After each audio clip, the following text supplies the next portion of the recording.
Yo, vous allez bien? Bon, en tout cas, je déborde d'énergie car aujourd'hui, je viens de mater un putain d'épisode.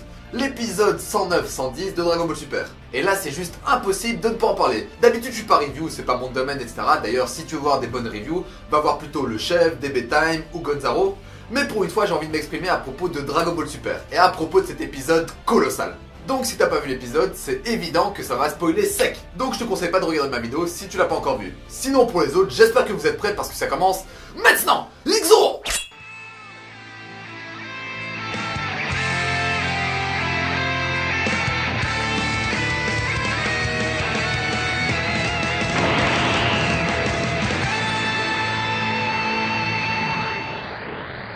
Alors l'épisode commence avec Goku vs Ribrianne. Ce personnage dégueulasse, moi il me débecte. Je sais pas si vous êtes d'accord avec moi, mais il devrait le virer le plus vite possible. Je sais que ça part d'un gag, mais il y a un truc qui me gêne chez ce personnage. Et c'est pas forcément le fait qu'il soit gros. Il y a des gros que je kiffe.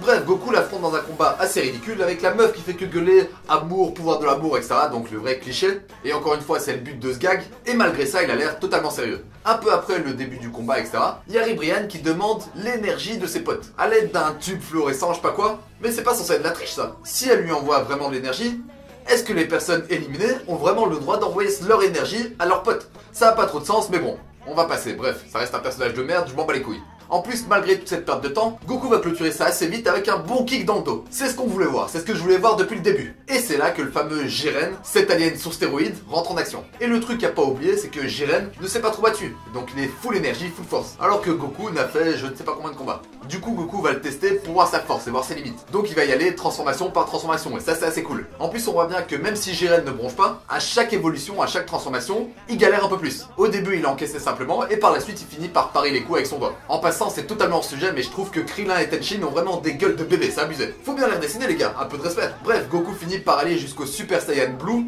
Kaioken, contre un Jiren qui ne s'échauffe même pas. Donc à première vue, c'est vraiment la merde. Il y a un très gros fossé entre la différence de leur force. Et le pire, c'est que tout le monde regarde sans broncher. Je vous rappelle les gars que c'est un tournoi pour la survie de ton univers. Si tu perds, tout le monde crève.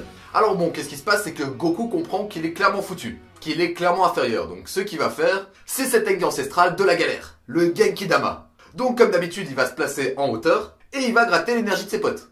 Et étonnamment, à côté, on a un Jiren qui se met à parler et qui lui dit « Vas-y, je veux encaisser ton Genki Dama, balance !» Et ça rajoute un putain de charisme à Jiren. Donc tu connais le principe du Genki Dama, tout le monde lève ses bras pour Goku, ou en tout cas son équipe. Mais le truc encore une fois que j'ai pas compris, c'est pourquoi l'équipe des chauves, ou plutôt Krillin, Tortue Géniale et Tenshin, lève aussi les bras. C'est de la triche. Eh les gars, vous avez pas le droit de faire ça. Sinon tout le monde se met à envoyer son énergie à ses potes. Et sinon Beerus aussi pourrait s'y mettre. Ça n'a aucun sens. Ou alors il y a une règle que j'ai vraiment pas compris. Mais pour l'instant c'est du foutage de gueule. Et à côté de tout ça, donc t'as Jiren qui attend que Goku charge le Genki Dama. Et t'as cette putain de Ribrianne qui essaye de faire un coup en douce. Donc Goku finit par balancer son Genki Dama. Et Jiren le repousse assez facilement. Ce qui était prévisible. Alors là il nous lâche la classique transformation pendant le Genki Dama. Et Jiren le repousse encore. Mais cette fois avec les deux mains. Et pour conclure, c'est Jiren qui gagne l'affrontement. Et donc c'est Goku qui se prend son propre Genki Dama dans la gueule. Donc on a un Goku mort, vaporisé. Et en plus, Jiren n'est pas éliminé pour avoir tué quelqu'un, vu que c'est sa propre attaque qui lui a envoyé dans la gueule. Alors voilà, on a un petit moment de tristesse, le gros plan sur Gohan et tout qui vient de perdre son daron. Et finalement, qui est de retour? Mais c'est Sangoku. Et là, il apparaît avec une putain de transformation. Le fameux Limit Breaker. Alors je sais pas trop si c'est une impression, mais j'ai l'impression qu'il a aussi perdu du muscle.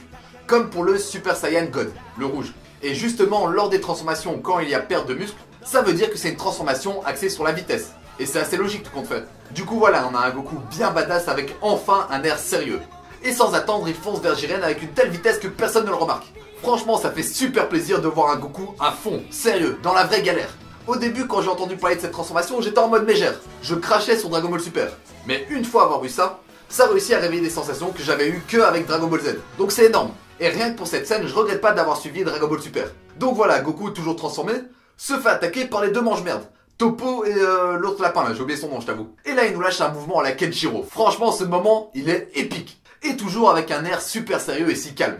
Finalement on reçoit plus d'informations sur la transformation de Goku. Et on apprend que c'est appelé l'Ultra Instinct. Et que c'est le Genki Dama qui a déclenché ça. L'absorption du Genki Dama en quelque sorte. Alors l'Ultra Instinct ça me faisait penser à une transformation de Killua dans Hunter x Hunter. Une transformation ou plutôt une technique qui consistait à envoyer des décharges dans ses nerfs pour qu'il bouge avant même que le cerveau en donne l'ordre. Mais pour Goku c'est un peu la même chose. En gros il bouge plus vite que son cerveau. Enfin, c'est ce que j'ai compris. Donc c'est une transformation surtout axée sur les réflexes. Et c'est peut-être pour ça que son style de combat finit par changer. Bref, pendant cette transformation, il rivalise Easy avec Jiren. Mais cette transformation se trouve avoir une fin, et n'est pas illimitée. Malgré ça, il lui envoie du lourd pendant quelques instants, mais il finit quand même par perdre face à la puissance écrasante de Jiren. D'ailleurs, je suis le seul à trouver que Jiren change de corps toutes les 2 secondes. Faut vraiment qu'il se décide sur la morphologie que Jiren devrait avoir. En tout cas, c'était vraiment énorme de voir cette transformation et de voir enfin le retour d'un Goku sérieux, d'un Goku mature. Parce qu'il y en avait marre de ce Goku attardé avec sa mentalité de gamin. Là, ça fait plaisir, on sent l'enjeu, on sent un peu plus la difficulté de ce tournoi. Une fois Goku mis hors combat, c'est le fameux hit qui va prendre la relève. Et c'est sûrement le combat du prochain épisode. Et pour conclure l'épisode, on voit un Goku en grosse position de faiblesse face à un Freezer en position de force. Je pense même qu'il est en train de charger une boule d'énergie. Donc à première vue, on pourrait croire que Freezer va enfin se venger de Goku, mais je pense pas que ça soit aussi téléphoné. D'ailleurs, Freezer lui dit un truc du style « On se retrouve comme sur Namek ». Qu'est-ce qui s'est passé sur Namek? Goku a filé son énergie à Freezer. Donc je pense que c'est ce qui va se passer. Freezer, de la même façon, du même clin d'œil, va lui filer son énergie. C'est qu'une hypothèse. Enfin non, c'est logique. Bref, je pense avoir tout dit. Dis-moi ce que tu penses et dis-moi si t'es d'accord avec moi. Et surtout, comment tu penses que ce tournoi va finir. En tout cas, ce qui est sûr, c'est que c'est pas l'Univers 7 qui va le gagner. Ou va y avoir une couille, il va y avoir une éruption dans le tournoi, va y avoir un truc, je sais pas.